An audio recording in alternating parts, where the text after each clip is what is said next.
Visit a very unusual museum in Madrid. It's the Pollution Pod exhibit. The art installation simulates pollution levels of some of the world's biggest cities. The pollution pods were created by British artist Michael Pinsky in front of a climate change meeting in Madrid. Safe perfume blends and fog machines inside the geodesic domes imitate the air quality of some of the world's most polluted cities, London, Beijing, Sao Paulo, and New Delhi. The exhibit also showcases one of the most pristine environments on Earth, Tautra in Norway. I think I'm saying that right. The artist hopes it helps people understand how pollution affects. I'm not sure I'd want to go in those rooms. Perfume and fog. Yeah, I don't know. It's interesting how. It is interesting. How much the air we breathe. Yes, that's right. All right, that's our time for now. Thanks for watching. Hope to see you back here again tomorrow. News 3 Now at 5 starts right now.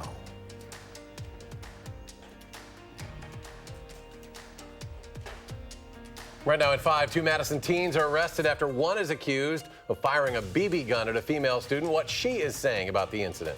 As construction of a marijuana dispensary on the state line continues, what police are doing to prepare in Wisconsin. Plus, the awards are racking up for the Badger volleyball team. We'll tell you which players are being honored today. From the Channel3000.com Alert Center, this is News 3 Now at 5.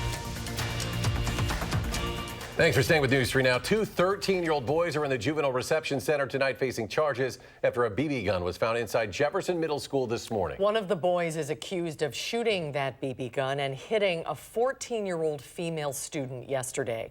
Madeline O'Neill is here to tell us what she has to say. Maddie? Susan and Eric, 8th grader Zariah Murray, says she's happy the BB didn't hit her eye. She says that's only because she blocked it with her hand as she got off the Badger bus on Kessel Court yesterday afternoon. Police intercepted the bus this morning to arrest the boy accused of shooting the BB that hit her.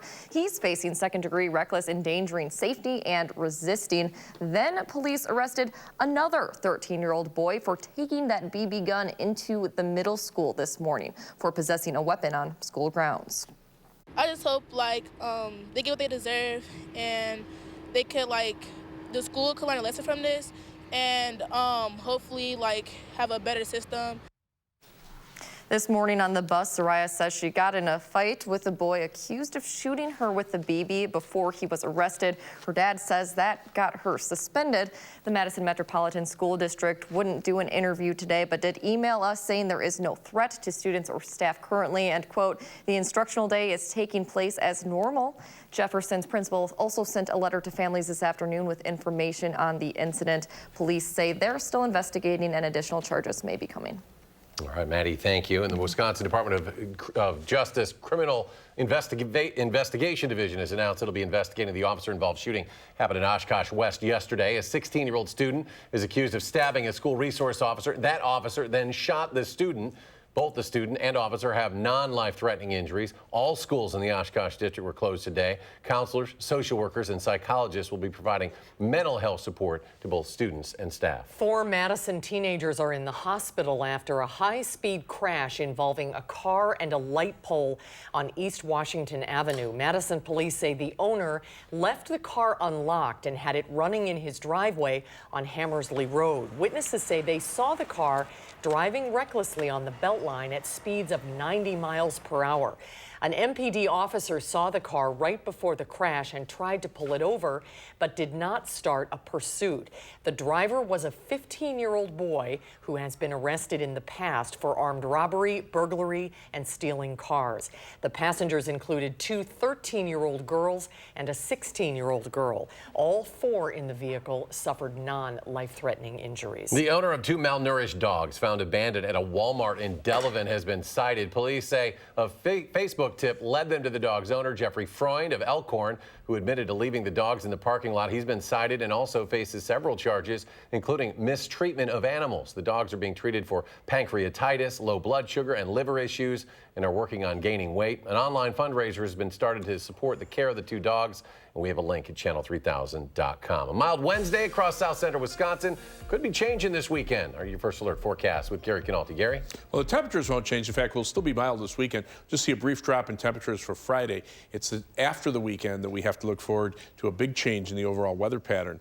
Visible cloud track shows we had sunshine today for much of the day. A little patch of clouds just moved overhead. But again, very little or no snow cover across southern Wisconsin and areas to the south. Widespread snow cover to our north, and that might play a role in getting our temperatures colder toward the beginning of next week. You can see snow across the UP of Michigan through much of lower Michigan, but that's on the other side of a cold front, which is to our north and east. Temperatures, our high temperatures again in the lower 40s today. Janesville topped out at 45, so did Basketball. And current temperatures are in the upper 30s from Madison southward, still 43 in Janesville, a little colder to the north. By tomorrow morning, temperatures will be in the mid-20s with skies turning mostly cloudy. Tomorrow will be a cloudy but mild day with a high temperature of 41, but later on we'll take a look at that forecast that includes a big change in the pattern as we head into Monday of next week. All right, thank you, Gary. In less than a month, it will be legal to buy recreational marijuana in the state of Illinois. Right now, Illinois cities on the border are trying to attract customers from Wisconsin as well. Rock County reporter Adam Duxter now joins us from our bureau at the Janesville Gazette with what it means for police. Adam? Yeah, Eric and Susan, we've known these changes would be coming for a few months now, but now that they're just a few weeks away, the state line is gearing up for legalized weed. This plot of land near I-3990 will soon be South Beloit's premier cannabis dispensary. And it's as close to Wisconsin as you can possibly get. A little too close for some. We all recognize there will be Wisconsin residents that are going to go down to Illinois. They're going to purchase marijuana down there. That is actually what leaders in South Beloit are hoping. They say this dispensary is a possibility for a multi-million-dollar economic boom, something its owner made very clear when pitching city leaders the idea. Well, our thought process was purely economic development. Again, they approached us. It was for us. We never even entertained a thought of saying no. And even though this dispensary is close to Wisconsin, Rock County Sheriff Troy Knutson says marijuana is still illegal once you cross back into the Badger State. Don't put yourself in a bad spot by trying to bring it back here to Wisconsin and ending up having to deal with a criminal charge or something on your record that you probably don't want when you're out applying for a job. And as Knudsen and other Wisconsin law enforcement officers prepare, they want people to remember it's Illinois, not Wisconsin, that's legalizing. And about that economic benefit, South Beloit Mayor Ted Rail says that he anticipates the city to make close to $500,000 in tax revenue just in 2020. Now, despite all of this, Sheriff Troy Knudsen says he's actually glad Illinois is the first to legalize so that officers here in Wisconsin have time to prepare should this state ever follow suit. We'll all be learning a lot from it. Adam Duxter, live in Rock County. Adam, thank you. Thank you, Adam. The Sun Prairie Police Commission announced the hiring of Michael Steffes as Sun Prairie's chief of police. Steffes has 25 years of law enforcement experience with Beaver Dam, Rhinelander, and Shorewood Hills police departments, as well as current experience as deputy administrator for the Wisconsin Department of Justice. The city received 27 total applications for the position. Steffes will start his new job on December 30th. Madison Mayor Satya Rhodes Conway announced flags will be flown at half-staff throughout Madison starting tomorrow in honor of former Madison Mayor Joel Skornicka. Skornicka died last month of a suspected blood clot.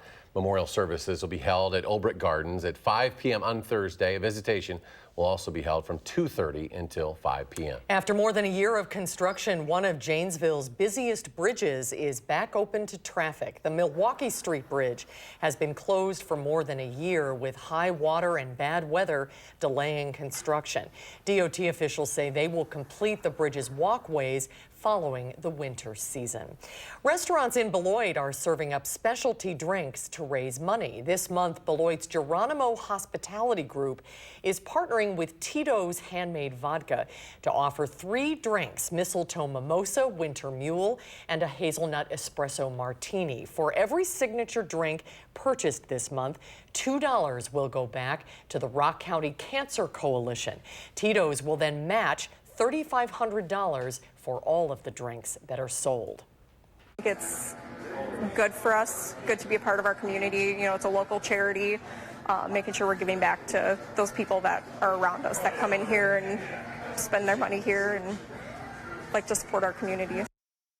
6 restaurants participating in this initiative include Lucy's No. 7 Burger Bar, Bessie's Diner, Merrill and Houston Steak Joint, Velvet Buffalo, Truck, and Beloit Club. After capturing the outright Big Ten championship last week, Badger volleyball players are bringing home some individual honors today. Middle hitter Dana Redke is the Big Ten Player of the Year. Sydney Hilley was given Big Ten Setter of the Year, and head coach Kelly Sheffield is Coach of the Year. The Badgers will take on Illinois State Friday at the Fieldhouse. That's the first round of the NCAA tournament. Meanwhile, the Badger football team is getting ready to take on the Ohio State Buckeyes in the Big Ten championship, and running back Jonathan Taylor has a message for the fans. No matter where you are this Friday in the country, you don't have to be in Indianapolis, we want you to wear the Wisconsin red. Wear it loud, wear it proud. Make sure you tag us so we can see it all across our social media. We want to see you guys showing off your Badger pride on Wisconsin. And if you're planning on going to the game, StubHub says there are plenty of tickets available. More than 4,000 tickets are available, starting at $49. Now, that's without fees, which are usually about $10 a ticket. The average ticket prices are around $191. We'll have coverage from Indianapolis as the Badgers take on the Buckeyes. R.J. Wilson and Kevin Lewis will be live from Lucas Oil Stadium on Friday ahead of the big game.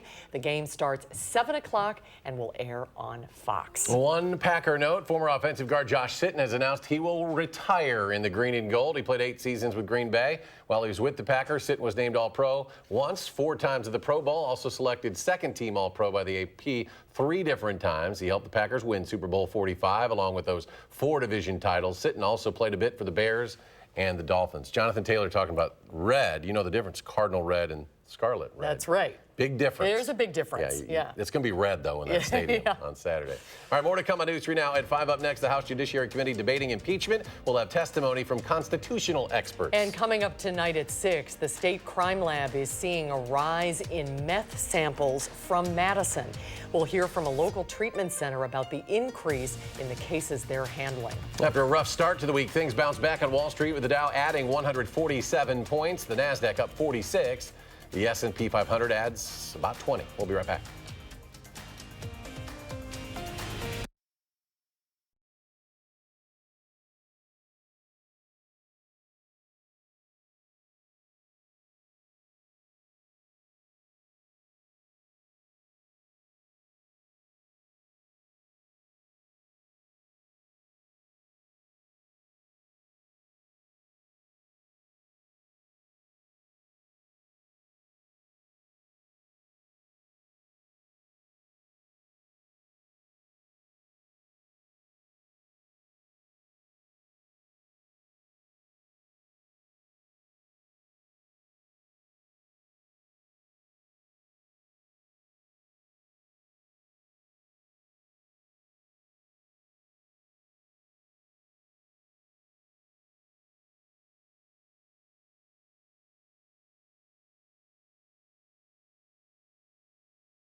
Former President Jimmy Carter has been discharged from a hospital. He was being treated for a urinary tract infection. The 95-year-old has overcome several health challenges in recent years.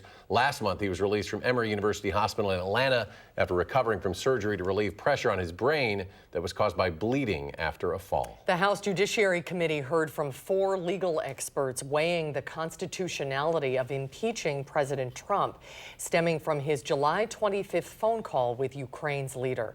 The House Judiciary Committee questioned the professors to discuss whether President Trump's actions rise to the level of an impeachable offense. The 3 legal experts called by Democrats backed impeachment, while Jonathan Turley, a CBS News contributor, was the only witness for the Republicans. He did not excuse the president's behavior, but he cautioned the panel about using charges of obstruction and bribery. This isn't improvisational jazz. Close enough is not good enough. If you're going to accuse a president of bribery, you need to make it stick. If we cannot impeach a president who abuses his office for personal advantage, we no longer live in a democracy. Last night, the House Intelligence Committee approved a Democratic written report laying out evidence that President Trump was trying to pressure Ukraine to investigate his political rival. House Speaker Nancy Pelosi reportedly told her caucus to be ready for impeachment. The NATO summit is wrapped up in London with a mix of business and bickering. President Trump chastised Canadian Prime Minister Justin Trudeau for his country's contribution to NATO. Then Canada's Prime Minister was caught on camera huddling with leaders from the UK and France, along with Queen Elizabeth's daughter, apparently poking fun at Mr. Trump at a palace reception. The president said Trudeau was probably upset after their public exchange over Canada not paying NATO enough.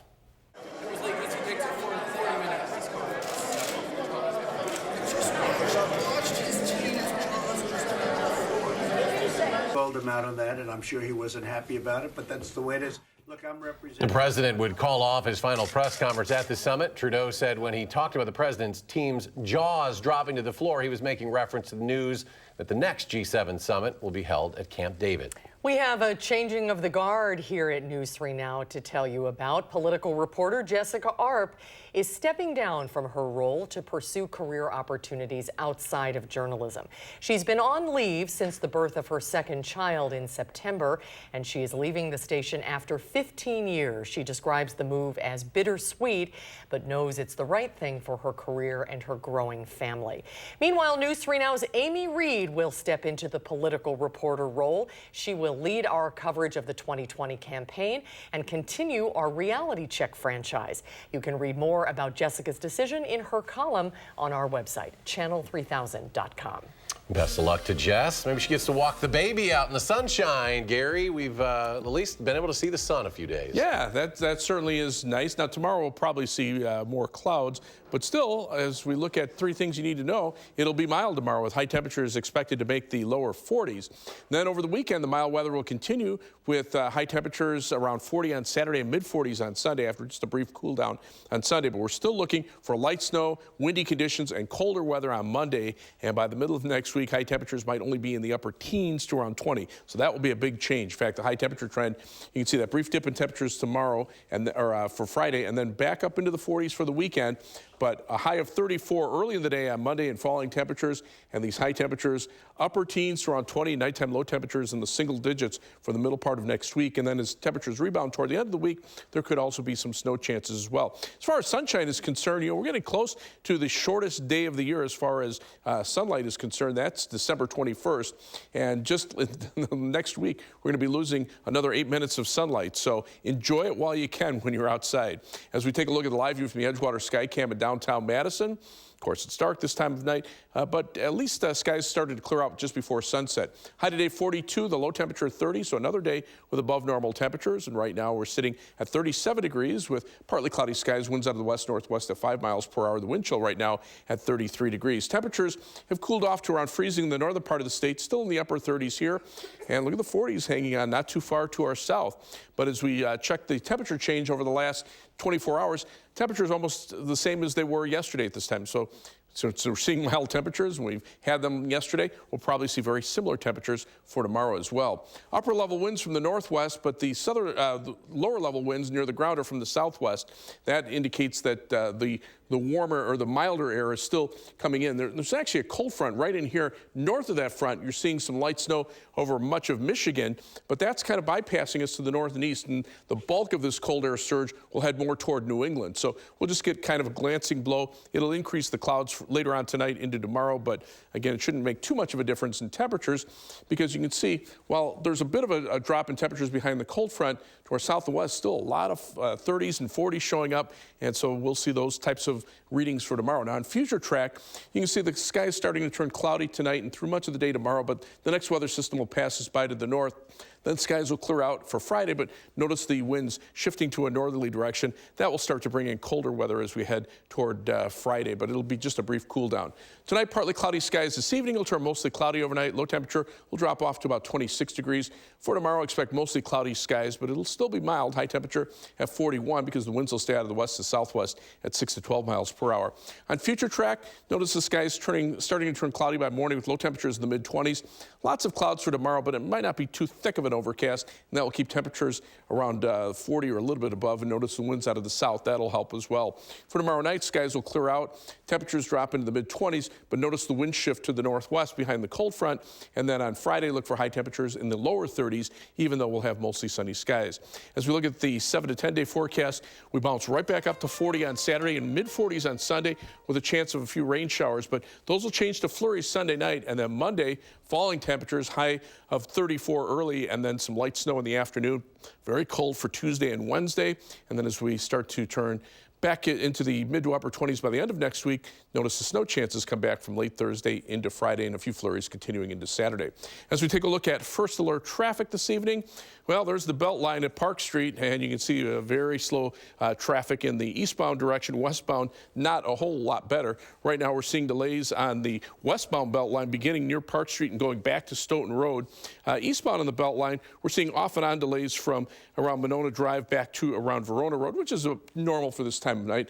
Right now, a 23-minute commute on the eastbound belt line from University Avenue to the interstate. Tonight, the problems are on the westbound belt line. A 28-minute commute from the interstate back to University Avenue. Heading out of Madison right now, 25 minutes down to Janesville on I-3990 from the belt line. Notice the traffic speed with a lot of the construction done, at least on the north half there. 17 minutes to Sauk City on US 12, and also 17 minutes out to Sun Prairie on East Washington Avenue, US 151. That's your News 3 Now First Alert traffic. Thank you, Gary. Ahead on News 3 Now at 5, how a new treatment for dogs with brain cancer could help humans. We'll explain after the break.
Researchers at Johns Hopkins University are studying a new experimental treatment for dogs with brain cancer. They hope their research will lead to treatments for people. Kieran Dillon introduces us to one four-legged friend taking part in the study.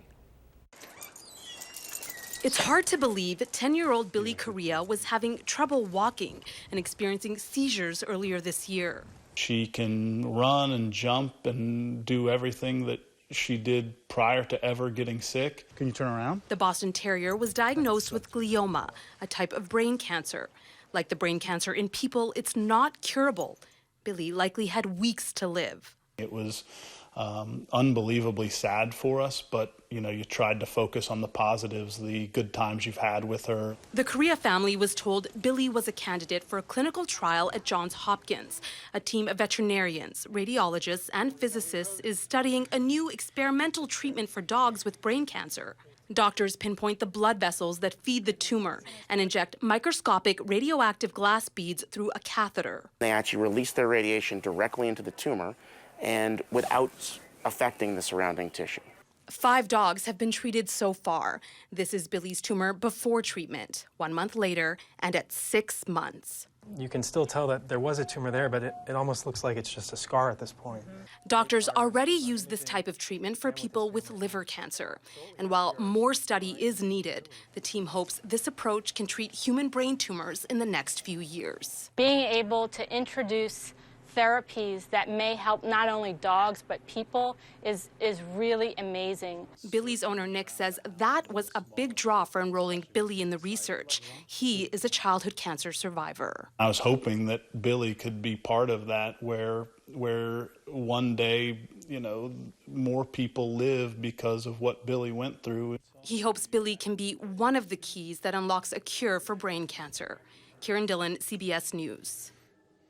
And stay with us. We'll have a final check. Your forecast in just a moment.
Tonight on the CBS Evening News, today's impeachment testimony, call it a constitutional crash course.